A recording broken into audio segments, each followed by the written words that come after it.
Everybody, welcome back to Allison Unfiltered. Um, this is going to be a little bit of a hodgepodge today, and I'm going to keep it pretty short and sweet. Of course, I say that every time, and then it ends up being longer, but that's my plan today.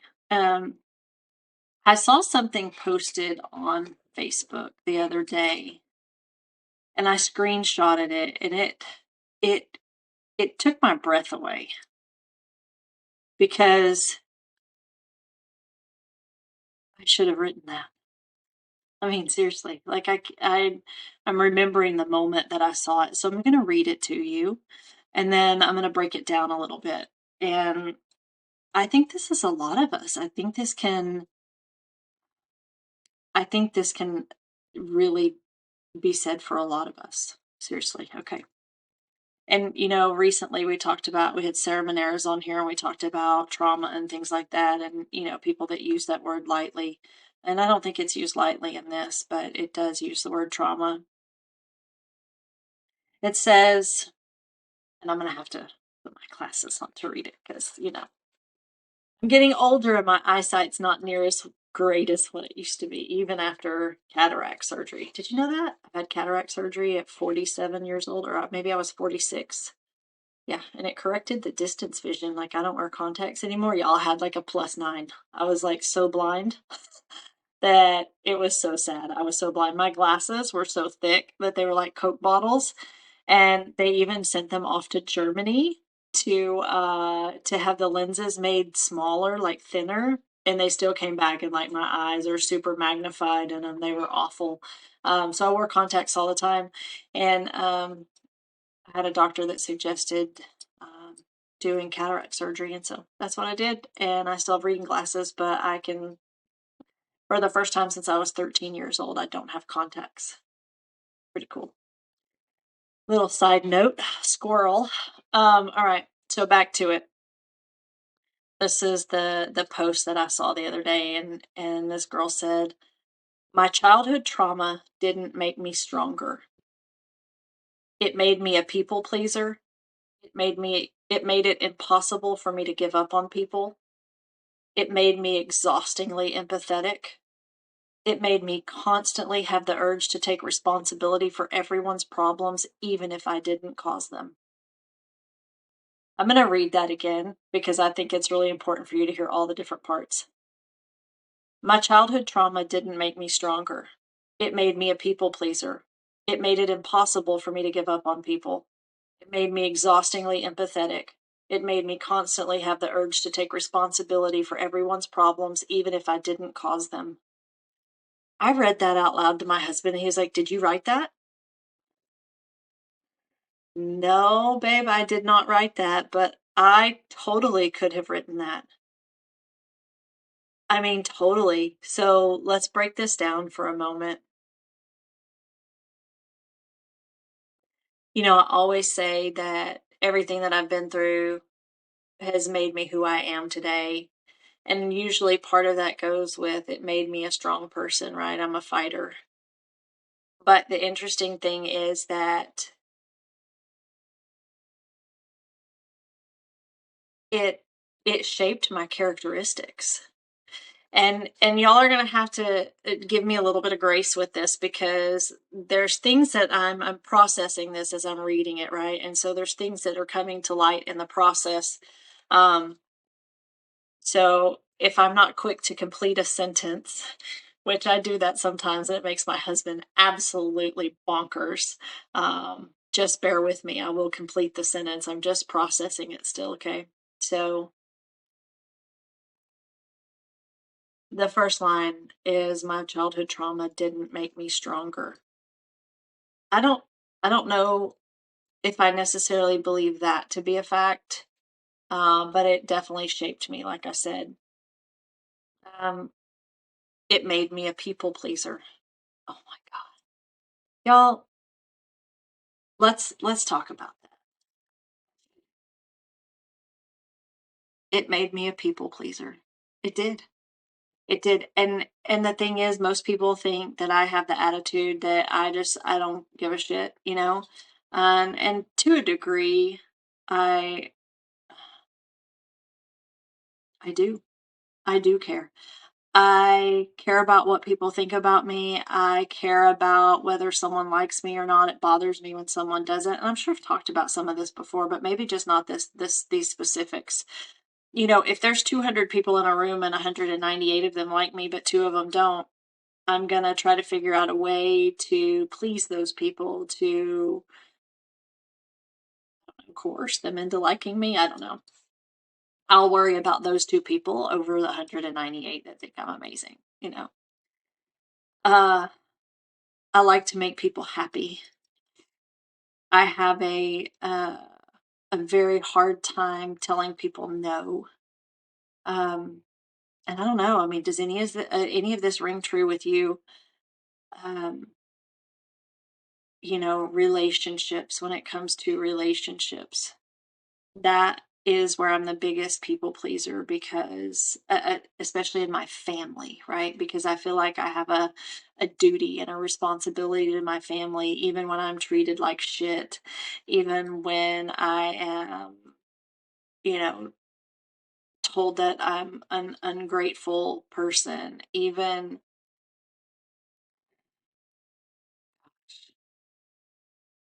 I'm definitely a people pleaser. And that's hard sometimes because when you're a people pleaser, you worry about what other people think of you. So let's even take that as far as my team, right? I think I said it on podcasts before last, maybe 2 of them ago, that uh, people, not everybody's going to like me, right? That I can't make people like me. I can't make everyone like me. It's absolutely freaking exhausting to do that. And it's something I've been trying for a really long time. And I keep failing, continuously failing at that. So yeah, I'm a people pleaser, definitely to a fault. Hard for me to say no. Hard for me to set boundaries for people that are family because I don't want people to be mad at me. And that probably stems from childhood and behaviors that I learned from my mom. Um, yeah, interesting. All right, so the next one is it made it impossible for me to give up on people. Holy hell, y'all. I cannot tell you how much time I spend on my team encouraging people, reaching out to people that don't even have the decency or, yeah, decency to even respond to my message. And I'm just going to say this. Those of you that have messages pop up on your watch and you're like, "Oh, I'll look at that later." Take that shit off your watch. Seriously, because most people can see that you saw the message, and do you know what it tells them when you don't bother responding to that message later? It tells them that they're not important to you and that they're not a priority. And it speaks volumes. So if you're one of those people, take the damn notifications off your watch and go check your notifications when you have time and when you can give that person the time that they deserve. Sorry if that ruffled feathers, but it happens to me a lot and it's super frustrating. Super frustrating. I can't stand to be ignored. Maybe that comes in the people pleaser thing, but once again, it made it impossible for me to give up on people. I mean, it's why there are friends that I've had since I was 15 years old that are still friends. They don't respond. They don't return phone calls. They've thrown my shit out in the street before, all the clothes I let them borrow. As a hardworking single mom, they threw all my shit out in the street. They uninvited me to their wedding. Uh, they've been through some rough shit too, but I've never given up on her. and she knows who she is. She doesn't listen to this anyway, so it won't matter, but she knows who she is.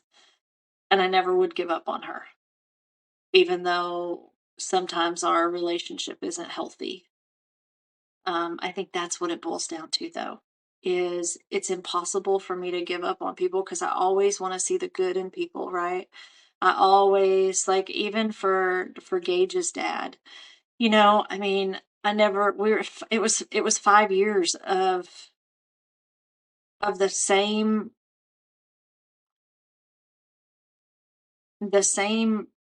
hamster wheel, right? But there was good that I saw in him.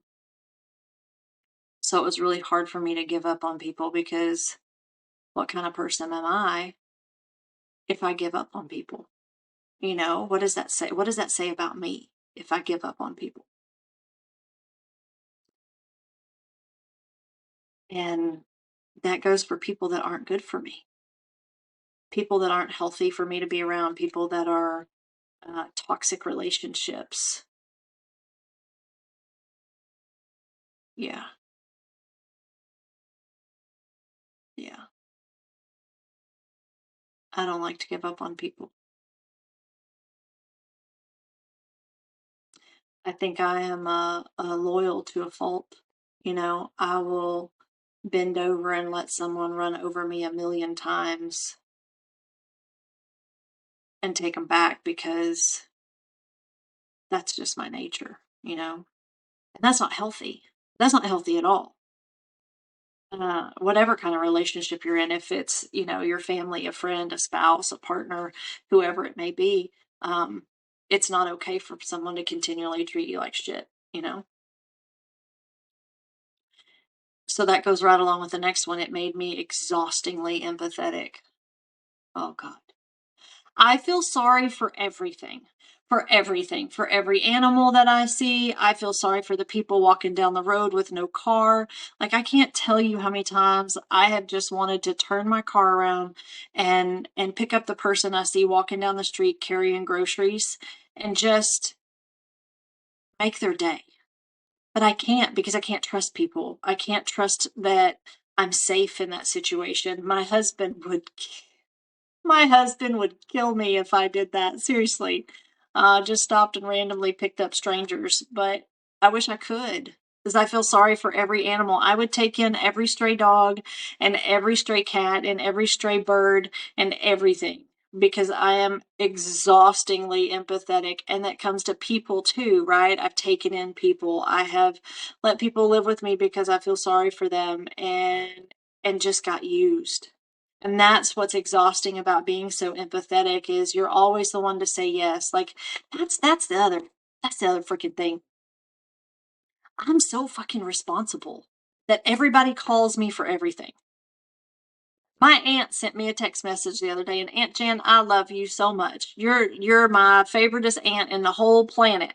But you sent me a text the other day that said, I'm in Walmart and I can't find the command strips. Do you know where they are? Are you serious? Go ask somebody in Walmart, right? But that's the thing is like people know that I'm resourceful and people know that I'm responsible and people know that I have my shit together. So everybody calls me and asks me and dumps everything on me. And we have talked about this a million times. And I am exhaustingly empathetic. My husband's like, if you don't put a stop to it, I'm going to. If you don't say something to this person, I'm going to. And the only thing I can say is, I can't say anything. What if I'm the only person they have to talk to that day? What if they needed me and they were having such a bad day that I didn't talk to them? Like, oh my gosh. So there was this girl on Facebook, and I was going to have her on the podcast, and it just turned out we made a decision that it was probably best for us to not have her on the podcast. And I called her one day to let her know that because I didn't want to text her and tell her. I wanted to tell her, in person over the phone, that we decided against having her. I just think there's too much controversy in what's going on with her, and we didn't want to get involved in it, right? Um, but she called me, or I called her, and she just went into this like 15-minute spiel of crying, and she was beside herself. And and I'm trying to talk to her, and Danny's on the other end going, just hang up. And I'm like, I can't hang up on that person, because what if my hang up causes them to kill themselves or something, right? So that's where that exhaustingly empathetic comes in, is I'll sit and I'll listen, and I'll try to help, because that's another thing about me. I'm a problem solver, right? If you call me with a problem, don't call me to just listen, to have my ear, right? I'm going to try to help you problem solve. So if you don't want solutions to your problem, I'm probably not the person to call, right? Does this make me sound terrible? See, there's that damn people pleaser again, right? Oh, next one. It made me constantly have the urge to take responsibility for everyone else's problems, even if I didn't cause them. OMG. OMG. Seriously? I am constantly trying to help somebody. And I'm not tooting my own horn, okay, in any way, shape, or form. But it's something that I can't control. Like when I see someone has a problem, I want to figure out, like, I'm a problem solver, right? So I want to figure out how to help them. And even if I didn't cause that problem, I feel, because I know them, that there's a responsibility for me to help them, whether it's financially, whether it's physically, whether it's emotionally, whatever that may be. Like, it makes me constantly have that urge to be responsible, and I take on other people's problems all the time. And it makes these shoulders, they sit, and I know if you're not watching this, you can't see this, but I'm literally touching my shoulders right now. And every time I've gone to have a massage, they're like, "Oh my gosh, your shoulders are so tight." And I'm like, that's because they're up here at my ears all the time. They're never like, my shoulders just don't, they just don't sit relaxed. And it's surprising that they're not weighed down and they don't sit more relaxed, because they're so heavy most of the time. And I think that part of that makes you an empath, where you take on other people's problems and you worry about other people's problems. I mean, there are things I lay in bed at night and think about, and they literally take my fucking breath away. Because I'm so worried about that person, right? Or whatever that person's going through, and it takes my breath away. And I'm like, how can I help this person? And I literally have to tell myself, okay, think of something good, think of something good. And one of the there's two things that I come to, and this is kind of a rabbit hole, sorry, but there's two things that I come to when I think about something good. Like, the things that make me so happy are my children being happy, right? And so there's this picture of Gage, of swinging in a tire swing, and he's leaned back in the tire swing, and the sun's shining on his face, and his eyes are closed. He has the biggest smile on the planet. He was probably 3 years old in that picture, and it was like the epitome of happiness. So that's one of the places that my brain goes to really fast when I'm trying to get out of a bad thought to get myself into a good thought. And the other one, with my oldest son, Brighton, um,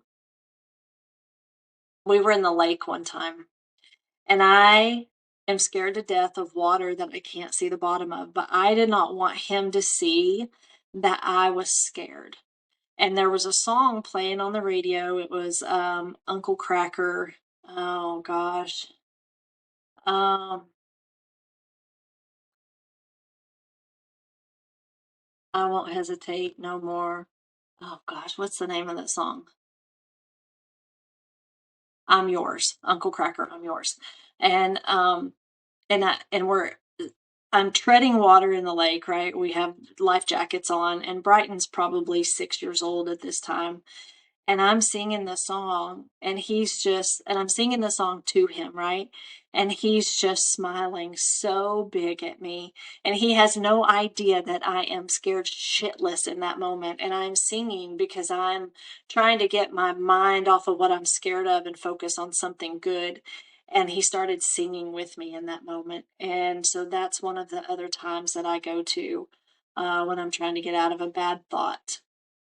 I picture my children smiling. Like that's one of the number one things. You know, it's always about my kids. They're my life. And they grow up so fast, you know. So sorry about that rabbit hole, but I think that's kind of cool. Those are kind of cool things to think about. You know, when you think about this and you put it all together,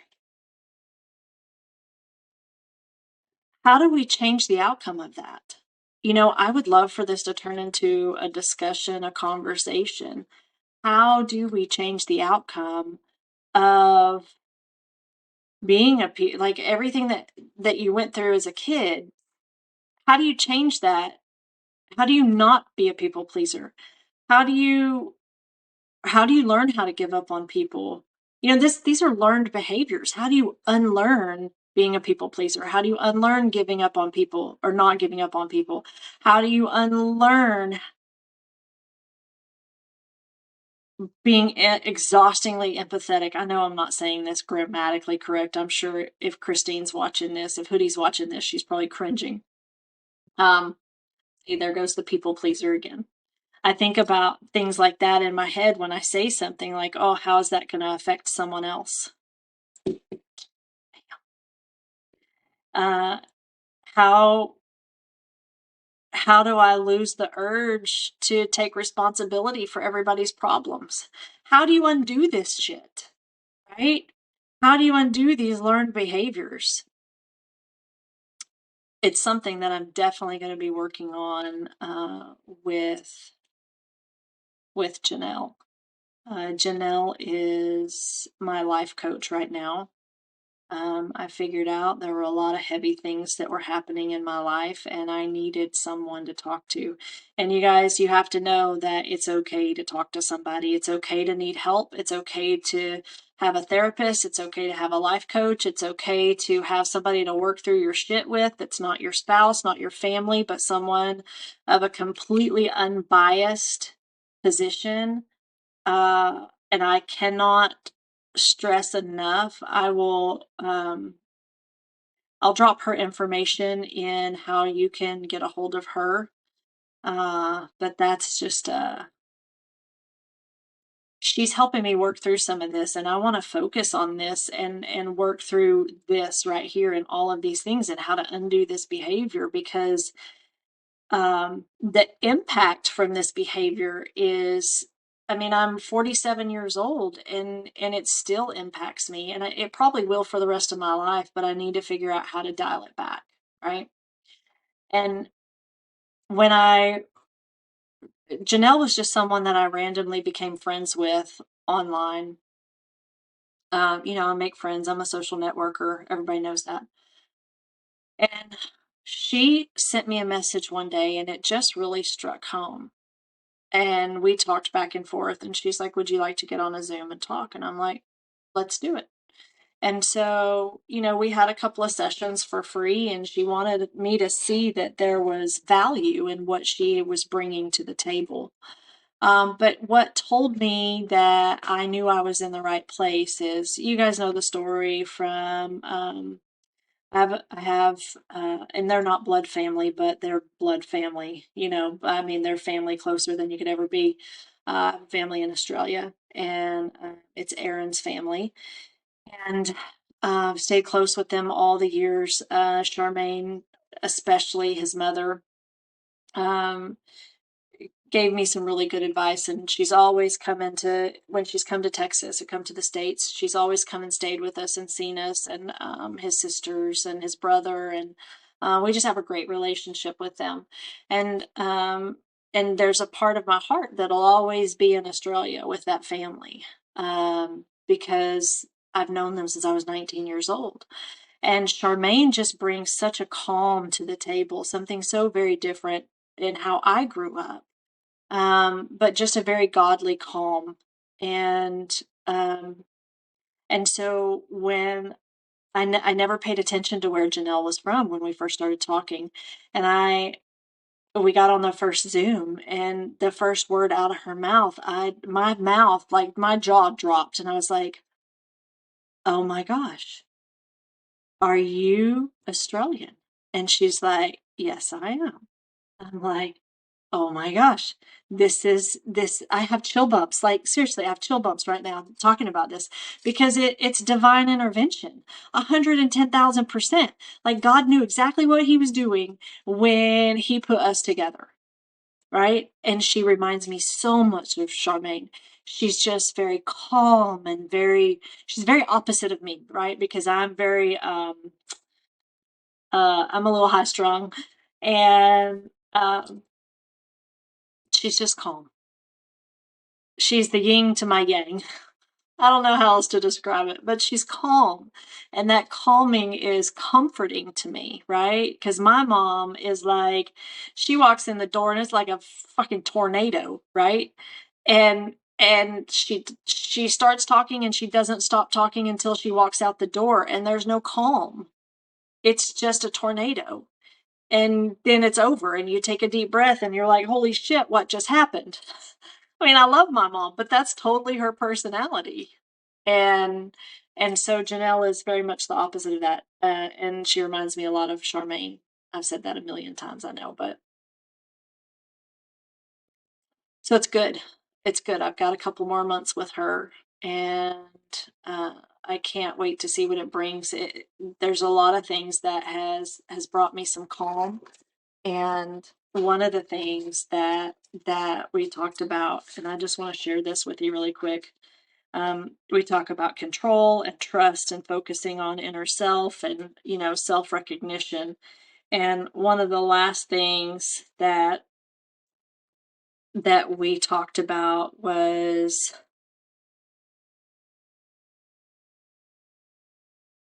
about how I'm tired of being available to people who don't make time for me, or things in this, they don't make time for me, they don't make time for the business. It's real easy for people to just cancel calls on me when I've planned my whole day around those calls, because this business is so much to me, the Xyngular stuff.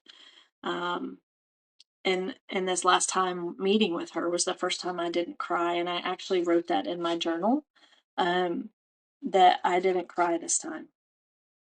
But one of the things that she said to me was that